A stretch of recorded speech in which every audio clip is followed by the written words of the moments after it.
امام علی جب بھی کسی جنگ میں کسی دشمن کے مد مقابل ہوتے تھے تو پہلے کہتے تھے کہ میں تمہیں دعوت دیتا ہوں، اسلام قبول کر لو۔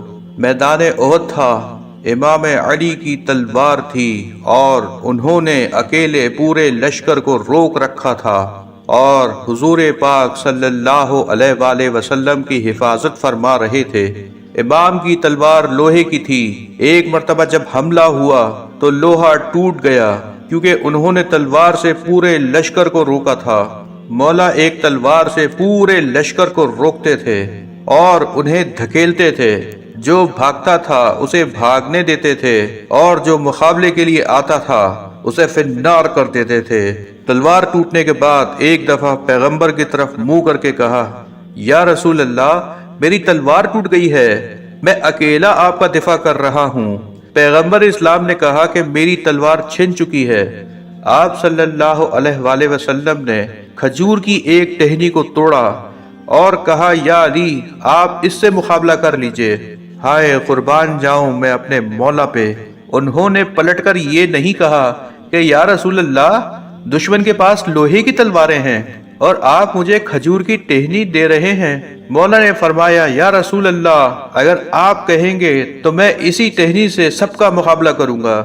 میرے مولا نے مقابلہ شروع کیا تو وہ ٹہنی ٹوٹ گئی۔ پھر پلٹ کے دیکھا تو رسول اکرم صلی اللہ علیہ وآلہ وسلم نے کہا، یا علی، ایک اور ٹہنی لے لیجئے۔ جب تیسری بار ٹہنی ٹوٹی تو اللہ نے جبریل سے فرمایا کہ اے جبریل، ذرا جنت سے ذوالفقار لائیے۔ آسمان سے نزول شروع ہوا۔ جناب جبریل نے قصیدہ پڑھا، لا فتح الا علی، لا سیف الا ذوالفقار۔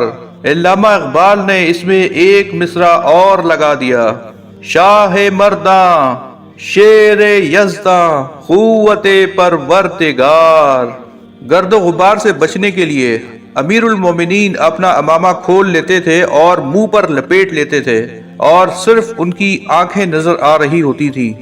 روایت کے الفاظ یہ ہیں کہ جب کسی دشمن کو دانت بھیج کر دیکھتے تھے تو ان کی آنکھیں لال ہو جاتی تھیں۔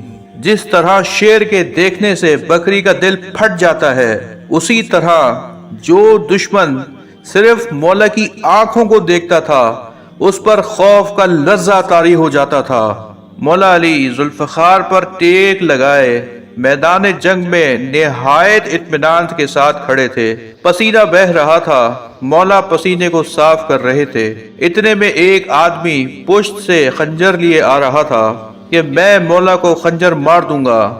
جب وہ خنجر لیے آ رہا تھا تو اس کے ہاتھ پاؤں کانپ رہے تھے کیونکہ سامنے حیدر کرار تھا، غیر فرار تھا۔ اسی اثنا میں گھبراہٹ کے مارے اس کے ہاتھ سے خنجر چھوٹ گیا۔ مولا نے بہت اطمینان سے پیچھے مڑ کر دیکھا۔ اس نے کہا، یا علی، اتنا سکون؟ تو مولا نے فرمایا کہ میں دشمن کے سامنے نہیں ہوں، میں پروردگار کی بارگاہ میں ہوں۔ اس شخص نے کہا، یا علی، اگر میں کچھ مانگوں تو آپ عطا کریں گے؟ مولا نے کہا، مانگ، کیا مانگتا ہے؟ سبحان اللہ، میدان جنگ ہے اور دشمن علی کو مارنے آیا ہے اور مولا فرما رہے ہیں مانگ، کیا مانگتا ہے؟ یہ علی کا کردار ہے۔ اس شخص نے کہا، یا علی، اپنی تلوار دے دیجئے۔ مولا نے اپنی تلوار اٹھائی اور اس کو دے دی۔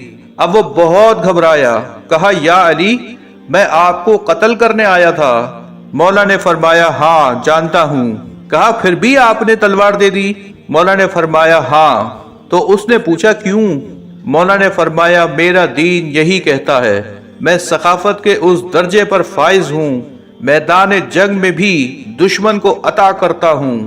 اس نے کہا، یا علی، اگر آپ کا یہی دین ہے تو مجھے کلمہ پڑھا لیں، میں آپ ہی کے دین پر آنا چاہتا ہوں۔